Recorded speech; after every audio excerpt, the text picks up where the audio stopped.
Hello everybody, welcome back to my channel, My Social Thread. I'm Crystal and yes, welcome back. I haven't been on for a while because I have been sewing up my February makes, and as I'm a new vlogger I wanted to do a February makes video at the end of February, but I was finding actually as I was making my items I wanted to share them as soon as possible, so I have been sharing it on Instagram, but I think going forward I will just do short weekly vlogs, so you can either see the makes I've done for that week or the work in progress that I've done for that week, and also I can share with you sort of things that I've been buying, things that I've been up to sewing wise, and so therefore I get more content on my channel and you get to see more of me if that's of interest to you. So today I am going to do my February makes vlog. I have made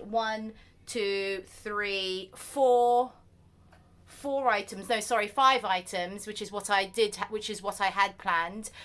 So that's a good check in my book, although one of the items I did make was a complete fail, and I'll talk to you about that at the when I show that make. So first and foremost, I am wearing my latest Billie sweatshirt.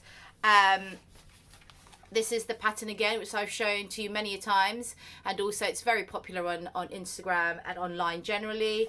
Again, I made the, is it focusing? The short sleeve version with the normal top half of the sleeve and the balloon cuff. And I've made this in a beautiful floral print from Jelly Fabrics. As you can see, the puffy sleeves there. And it comes with, I bought the matching rib cuffing for the cuffs, the waistband and the neckband, and I just love it. I love the print, I love the colours, I love the fit. So compared to my first Billie, this one is slightly smaller because I used the correct seam allowances as my overlocker finally decided to work. So I was able to sew it up with the correct seam allowances, which made it slightly smaller, which is good.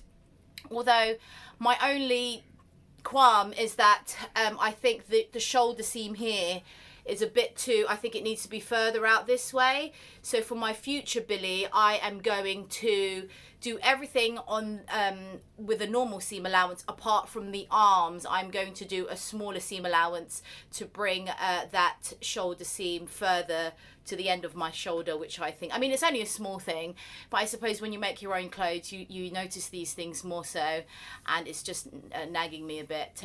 But apart from that, I really love it. The one big thing that I didn't do, which I'm regretting now, is I didn't pre-wash my fabric. You are supposed to pre-wash all your fabric before you make something out of it, because it allows for the fabric to shrink after the first. Normally fabric does shrink after the first wash, sometimes even the second wash. Now for me, I am quite lazy, unfortunately. I don't wash all my fabric. I definitely wash sort of wool mixes and denims and chambrays because I know that is more likely to shrink than not. But with cotton poplins and lawns and viscoses, I don't actually pre-wash them, and obviously now I'm paying the price. This is a French terry, as I've mentioned before, and I feel that when I'd washed it and ironed it for the first time, I felt that the arms had just kind of shortened a little bit. Like, I think I remember the sleeves were a bit longer, and now they're kind of a bit higher, so I believe it has shrunk a little bit, which is a bit annoying. I mean, it's still wearable, it doesn't look too bad, but I am noticing it as I'm wearing it, and I am sort of in two minds. I still have a bit of fabric left. I could really actually unpick the arms, cut out two more arms after pre-washing that remnant fabric, and attach two new arms to this sweatshirt if I have the time and the patience to do that. That is an option, because I really do love the print, and it's just so comfortable and cozy, and it's something that I have worn many a times since I've made it. So that's my first make, the Billie sweatshirt. My second make is over here. Ta-da! This is my Tilly in the Buttons Lyra. I've made this many times before. I think I've made 4 short sleeve Lyras, but this is my first long sleeve Lyra. So again, the pattern is here, Tilly in the Buttons Lyra, and here are the line drawings. and I've made the short sleeve, the long sleeve version. I've made that one before 4 times, and this is my first long sleeve version, and I am in love with it. I mean, it is just so gorgeous. Even if I say so myself, that sounds a bit sort of arrogant, doesn't it? So these are the long sleeves, and they've got sort of an elasticated cuff. Let me bring her closer. I say her to the mannequin, it's obviously not alive or a person. So it's the sort of elasticated cuff. You have the full collar there, button placket all the way down, and I've put some red flat shank pearlized buttons on there. And if you can see, hopefully you can see my pattern matching there with the print. I'm not sure if you can see that very well. So it's a bird there, flower, bird, flower. And it took me 3 attempts to do that.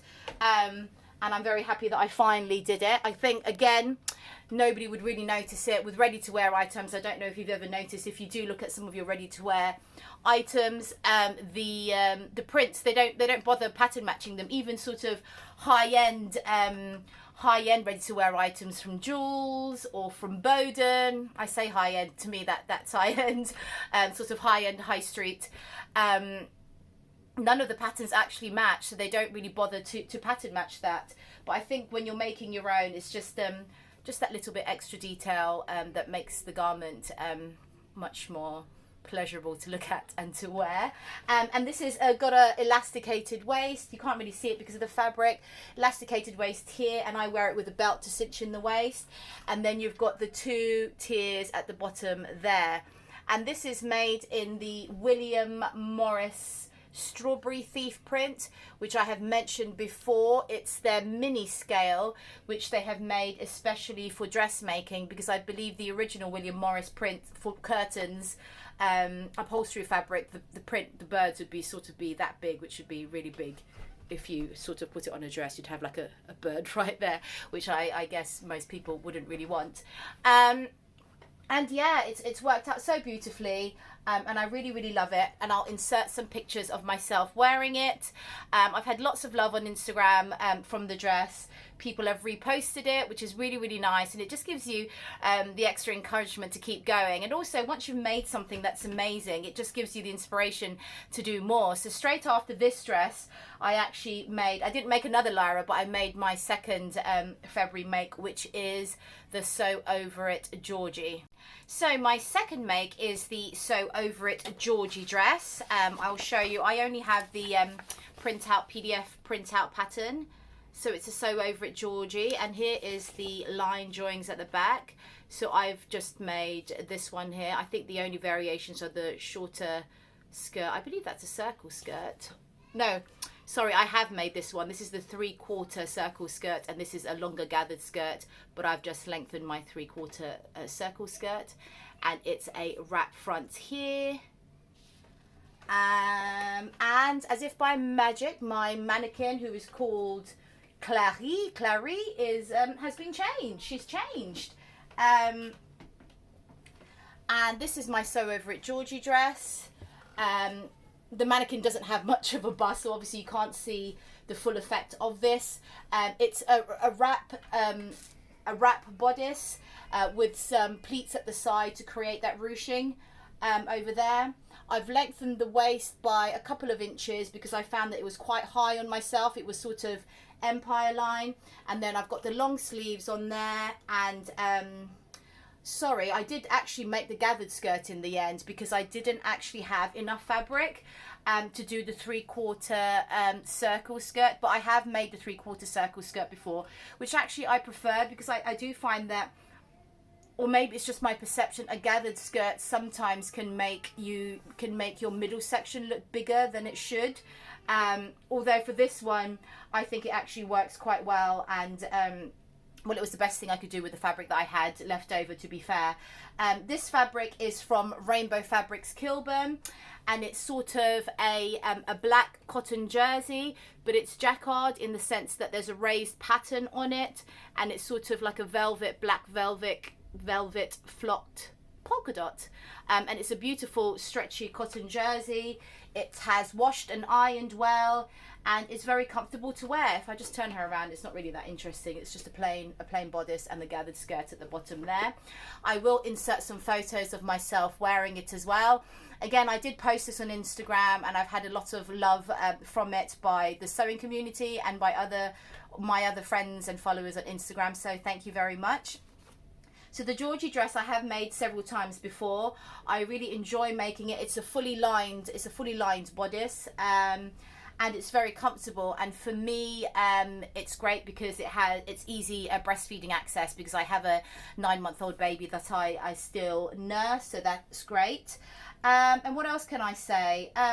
Yes, with the lining, as I've mentioned before, if you can line it with slightly thinner fabric, like a viscose jersey, that is probably more ideal, because when you attach the skirt, you basically have 2 layers for this part, 2 layers for this part, and 2 layers for the back. So when you're attaching the skirt, you're almost attaching sort of 4 layers of fabric to the skirt, so it can get quite thick under the sewing machine and under the overlocker. I did manage it though, but I think if you were sewing it with a Ponte Roma, which I have done in the past, then you might have a couple of skip stitches or broken stitches, broken thread, or even a broken needle.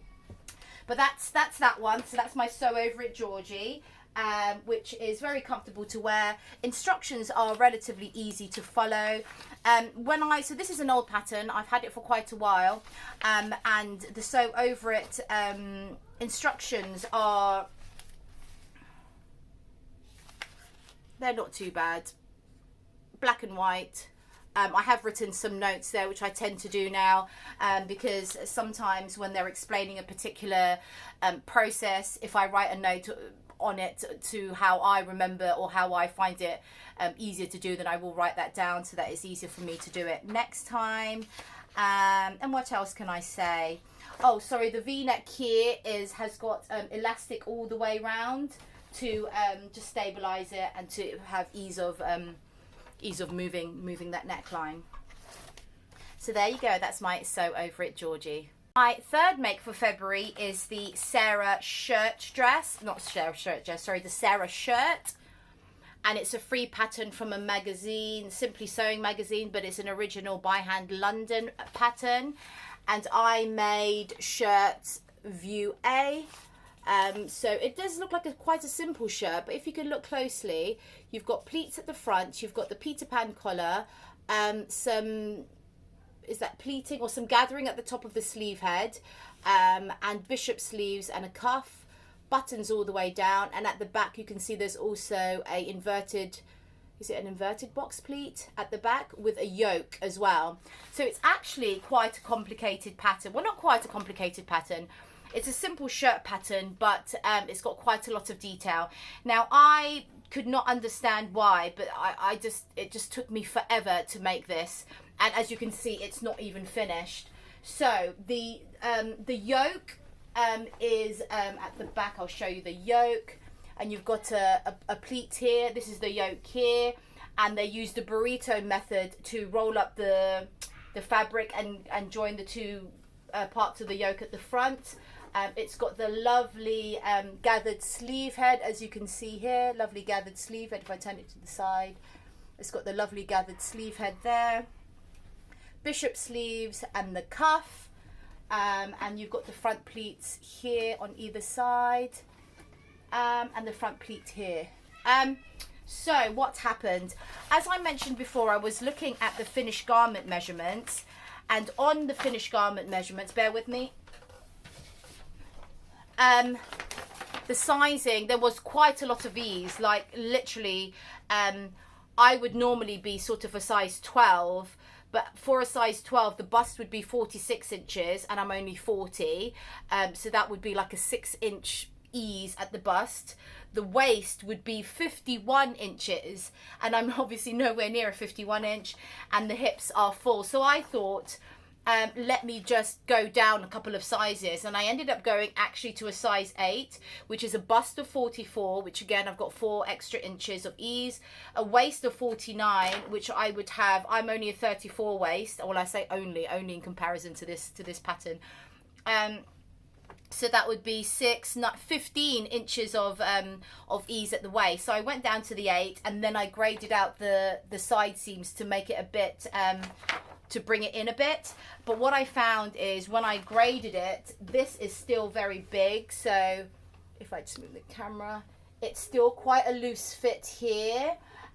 But the top yoke and the arms and the sleeves are very tight. So I can't actually, well, I can wear it, but it's not comfortable at all. So the arm cyc, is that how you pronounce it? The arm cyc is very tight, and the yoke, the upper yoke part here is very tight.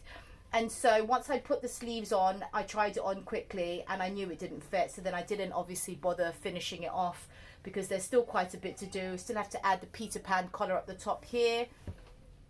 And then obviously fold in create the button placket, do the buttons, hem, and button the collar. So this is a big fail for me. Unfortunately, I did use my Lady McElroy Dotty About Dots Marley Cotton Lawn, I believe this is, which is a shame. Although, fortunately, it was a remnant piece that was on the 50% sale as well, that Sherwoods were doing over Christmas. So I guess with sewing, you know, you win some, you lose some. It's all a learning experience. So now I know that, you know, if I am going to go down a couple of sizes, I should really check whether I should keep maybe the top parts the same, or grade it out to a bigger sort of yoke and arm, shoulder arm area as well. With this pattern, I know sort of, for example, Tilly in the buttons, they do have finished garment measurements for the bust, the waist, the hip. They even have like an arm circumference. They have the length of the arms, they have the length of the nape to the bottom, which is really great because you can see exactly what the garment is going to, how big the garment is actually going to be. And with this particular pattern, it only had bust, waist, hips, and so that was the only point of reference that I could use to choose my size. I have bought the Sarah shirt dress, the original, the new pattern by Hand London. I haven't yet printed out the instructions, so I'll have a look and see whether they do have the finished measurements from sort of the shoulders, the arms, the biceps, that sort of thing. And maybe I might make a toile of that. I'm not really a toile person. I just kind of go in there and just make the pattern straight away with the fabric that I've chosen. But I think maybe I might toile this one, because I have had experience with By Hand London. First time I've used one of their patterns, and maybe I might need to toile that. A toile, by the way, for those of you that don't know, I do have quite a few friends that are subscribers that are quite new to sewing or don't really have that much experience in sewing. So a toile is a practice garment, and normally people would make them out of calico, which is like, well, it's like a brown, just like, basically you can make it out of any sort of inexpensive fabric. So you can see what it looks like, and you can try it on to see if it fits, and then make your adjustments on the actual fabric or on the actual pattern, and then you can make your real garment out of your precious sort of expensive fabric afterwards, knowing that the dress is going to fit you perfectly because you've made the adjustments, you've tried it on, that sort of thing. And I think what most people are doing now, they're making wearable toiles. So instead of making it from like a plain calico fabric, which is just like a beige sort of canvas fabric, they make it out of inexpensive fabric that still looks nice. So if the toile works well, they can still wear it, hence the name wearable toile. So there you go. This was a sewing fail, but I did learn quite a lot. Also, I will say, with the cuff, there's a slit here, so you can sort of button the cuffs together, and there's a binding that you have to attach to this area to enclose the seams. And I could not do it with the instructions. I just could not figure it out. And I think I made 3 or 4 attempts. It's a good thing the fabric is quite busy with the dots, so you can't see any of the sort of holes and where loose thread has come away. But I just couldn't figure it out. And so what I ended up doing is going to good old Tilly in the Buttons. She has a free download on her website for the Rosa shirt dress, because the original Rosa shirt dress is just a fold over cuff, but she has added on her website a free pattern to have a full length sleeve with the cuff.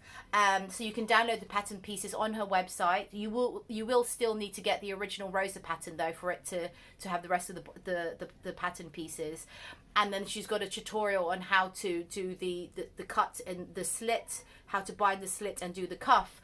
So I went onto her website, followed those instructions, and then it worked really well for me. On a side note though, I thought about the Rosa dress because I have made that twice before, and I tried to look for the pattern and I've lost it. I don't know, it was a paper pattern that I had. I obviously had it because I've made it twice before, but I can't seem to find it, which is really sad. We have just moved, well I say have, we moved about a couple of months ago from London to Cambridgeshire. And I thought that I had brought everything, or I've kind of tidied everything away in the right places, but all my patterns are in front of me at the moment, and I can't find that Rosa shirt dress pattern, which is a shame because I really did like that one. Maybe I will still find it. I might say a St. Christopher prayer for that. And that's it. So that's make number 3, or make number 3 fail number 1. Oh, just to say, this is a body mannequin. This is a dressmaking mannequin. She has a name. It's called Clary, which is odd because my mum is called Claire. But anyway, there you go. This is just from Lidl's. I think it was going for about $79.99, and they sort of bring them out every year. I think they have quite a few sewing events, like 3 a year, and they have like sort of the overlockers, they have all the like notions and haberdashery, that sort of thing. Oh, and sewing machines as well. I think they sell Singer and Brother, and they do those events sort of 3 times a year. And this one was during one of their events, and I bought it. My husband gifted it to me for Christmas. And do I like it? It's okay, but I probably wouldn't recommend it for what it's supposed to be used for. Obviously, it's a mannequin, it's adjustable, it's very stiff, it's adjustable. I can't do that one. So you're supposed to press this button and turn the dial, and you can make the body pieces go out. You can make it come out this way as well. The hips obviously can go out as well and come this way.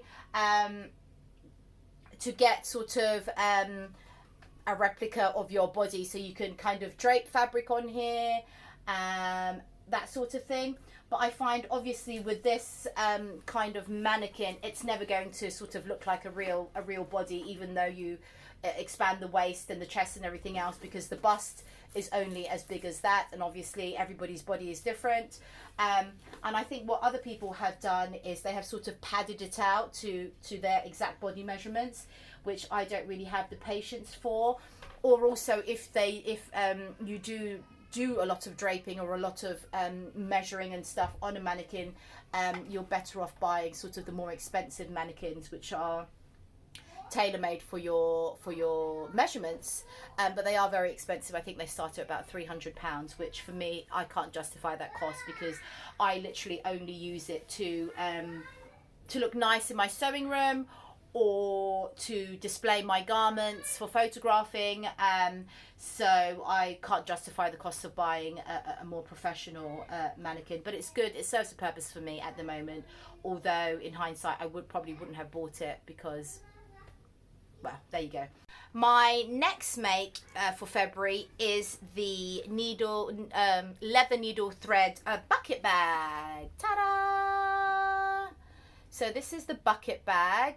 I will post up some photos as well, and this is in their wine colorway, and if you can see, sort of, that's the wine colorway. It's got a bit of a scratch there, sorry. Wine colorway, and it's in their beautiful buttery gorgeous quality leather, and yeah, the kit was quite fun to make. As you can see, it's not a sewing make as such, because it's just sort of leather strips that you kind of thread or weave through. So you weave all the way through, and then again smaller bits of thread of leather that you weave through to actually create the bag.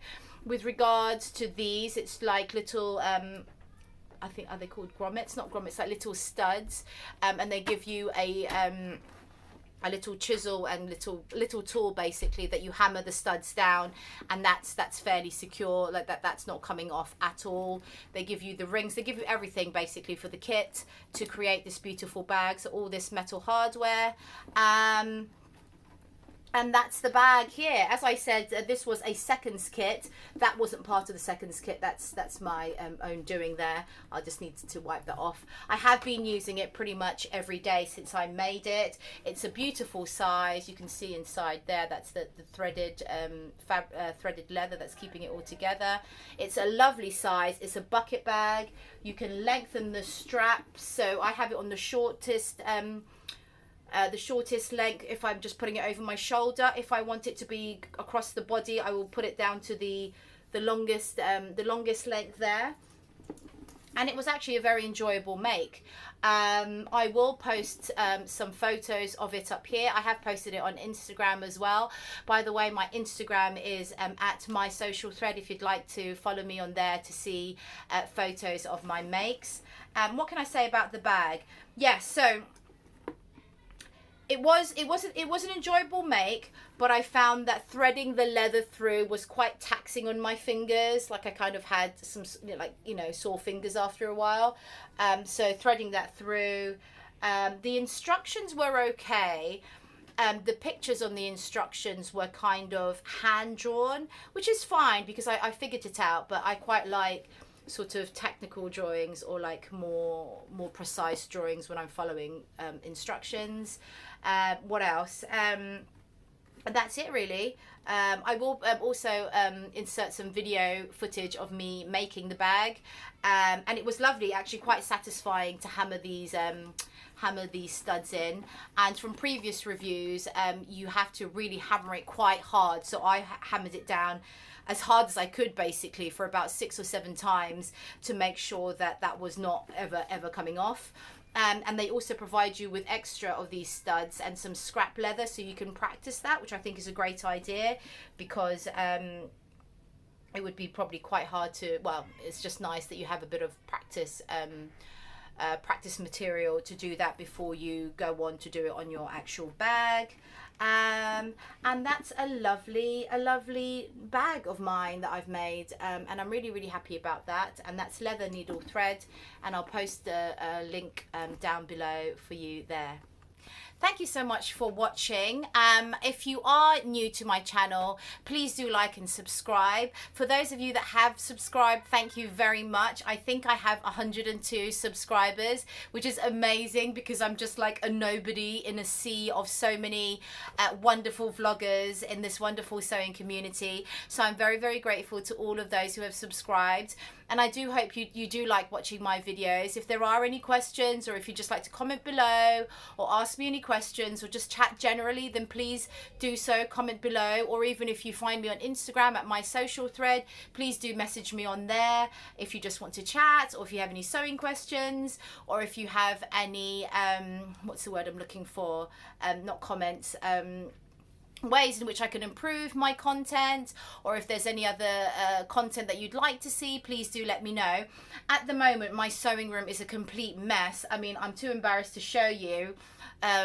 Okay, I will just quickly show you my sewing room. So it is a complete mess. Well, that's not too bad.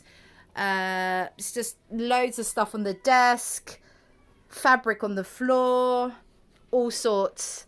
That is, yes, more fabric on the floor, but I will tidy it up, and I will do a sewing tour, a sewing room tour, and also go through my fabric as well, which I think I personally like seeing people's fabric stash and what they've got, and I also like seeing people's sewing rooms with all their, where they put all their patterns, where they put all their zips and notions and buttons, and have a look at their machines and things. So those vlogs will be coming up soon. Thank you very much for watching, and I hope to see you again next time. Thank you. Bye bye.